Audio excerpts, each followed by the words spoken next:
अर्जुन बोले, हे जनार्दन, यदि आप यह मानते हैं कि कर्म से श्रेष्ठ ज्ञान है, तो फिर आप मुझे इस भयंकर कर्म में क्यों लगाते हैं?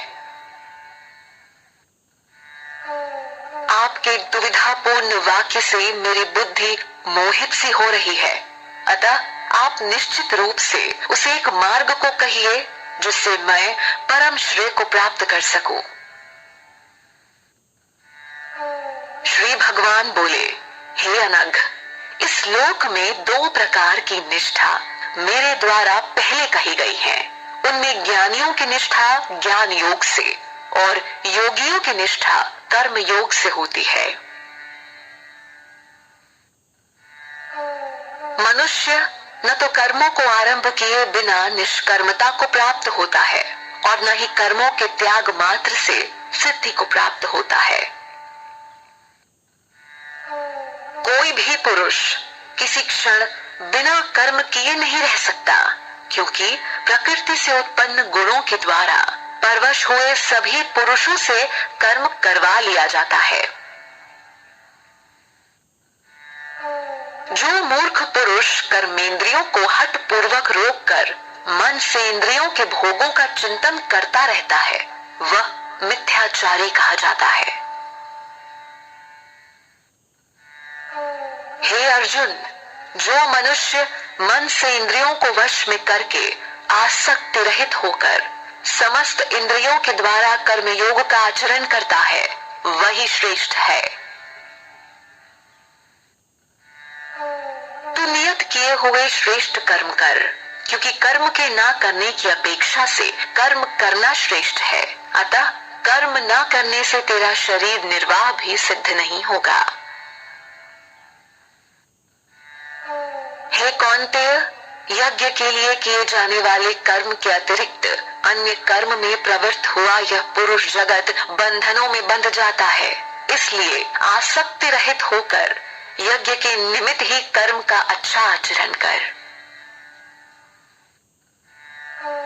सृष्टि के आरंभ में प्रजापति ब्रह्मा ने यज्ञ सहित प्रजा की रचना कर उनसे कहा, इस यज्ञ के द्वारा तुम वृद्धि को प्राप्त करो और यह यज्ञ तुम्हारे लिए इच्छित कामनाओं को पूर्ण करने वाला होगा।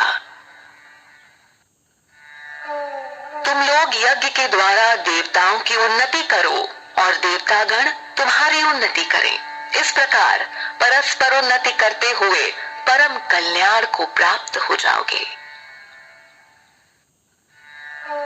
देवतागण यज्ञ द्वारा पोषित होकर तुम्हें इष्ट भोग प्रदान करेंगे। उनके द्वारा दिए हुए भोगों को जो पुरुष उनको दिए बिना ही भोगता है, वह चोर है। यज्ञ से बचे हुए अन्न को प्रसाद समझकर खाने वाले श्रेष्ठ पुरुष सब पापों से मुक्त हो जाते हैं, किंतु जो लोग केवल स्वयं के लिए ही पकाते हैं, वे तो पापों को ही खाते हैं। सभी प्राणी अन्न से उत्पन्न होते हैं। अन्न वर्षा से होता है, वर्षा यज्ञ से होती है और यज्ञ कर्मों से उत्पन्न होता है। कर्मों को तू वेद से उत्पन्न जान और वेद को अक्षर ब्रह्म से प्रकट हुआ जान। इसलिए वह सर्वव्यापी परमात्मा यज्ञ में नित्य प्रतिष्ठित है।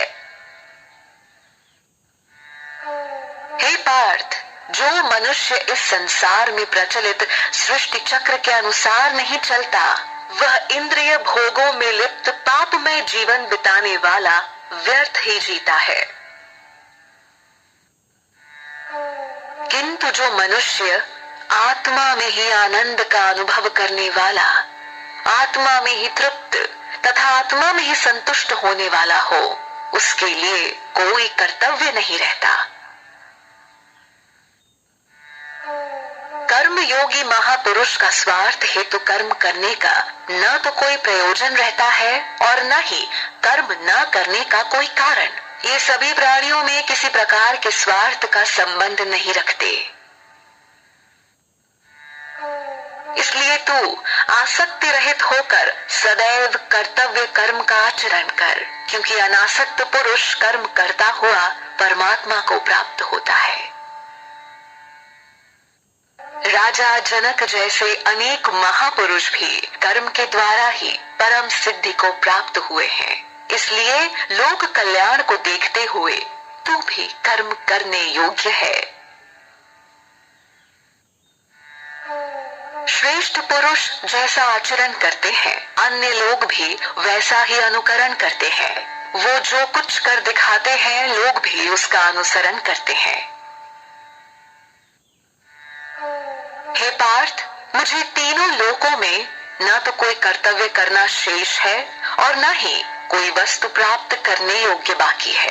फिर भी मैं कर्तव्य कर्म करने में ही लगा रहता हूँ। हे पार्थ, यदि मैं किसी समय सावधान होकर कर्तव्य कर्म न करूं, तो सभी मनुष्य मेरा ही अनुसरण करेंगे। यदि मैं कर्म न करूं, तो ये सब मनुष्य नष्ट भ्रष्ट हो जाएंगे और मैं संकर्ता का कारण बन समस्त प्रजा को नष्ट करने वाला बनूंगा। हे भारत, जैसे अज्ञानी जन कर्म फल में आसक्त होकर कर्म करते हैं, वैसे ही विद्वान पुरुष अनासक्त होकर लोक कल्याण की इच्छा से कर्म करें। ज्ञानी महापुरुष को चाहिए कि कर्मों में आसक्ति वाले अज्ञानी मनुष्यों की बुद्धि में संदेह उत्पन्न न करें, बल्कि स्वयं समस्त कर्मों को अच्छी तरह से करते हुए उनसे भी वैसे ही कर्म करवाएं। सारे कर्म प्रकृति के गुणों द्वारा किए जाते हैं, परंतु अहंकारी और अज्ञानी मनुष्य मैं ही करता हूँ ऐसा मान लेता है।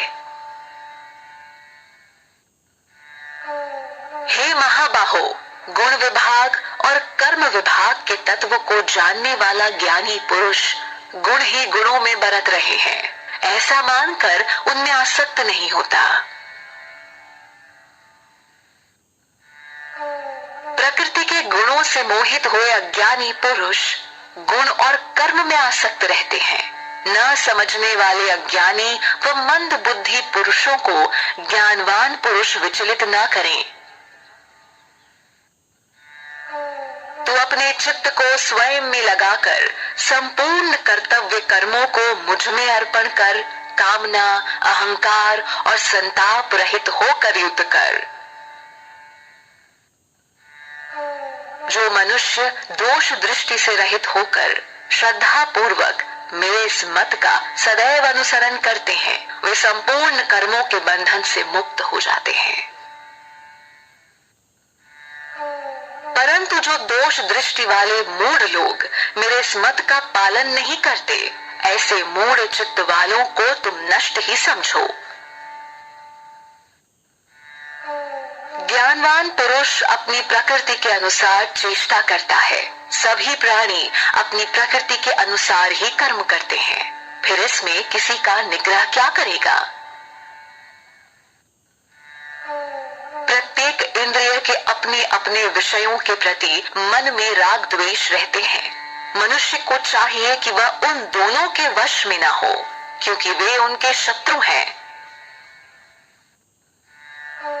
अच्छी तरह से आचरण में लाए हुए अन्य धर्म की अपेक्षा अपना दोषयुक्त धर्म ही श्रेष्ठ है, क्योंकि अपने धर्म में तो मरना भी कल्याणकारक है, किंतु दूसरे का धर्म भय देने वाला होता है। अर्जुन बोले, हे वार्ष्णेय, फिर यह मनुष्य किससे प्रेरित होकर न चाहते हुए भी अचानक पाप का आचरण करता है। श्री भगवान बोले, यह रजोगुण से उत्पन्न हुआ काम ही है। कामना से क्रोध उत्पन्न होता है। यह कभी तृप्त न होने वाला महापापी है, तो इसको ही शत्रु जान। जैसे धुएं से अग्नि, धूलि से दर्पण और भ्रूण गर्भाशय से ढका रहता है, वैसे ही काम के द्वारा ज्ञान ढका होता है।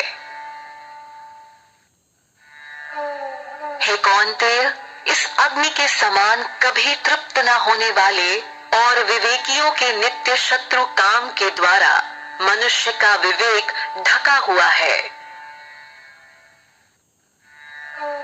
इंद्रियां मन और बुद्धि काम के निवास स्थान कहे जाते हैं। इन्हीं के द्वारा ये ज्ञान को ढककर देही पुरुष को मोहित कर लेते हैं।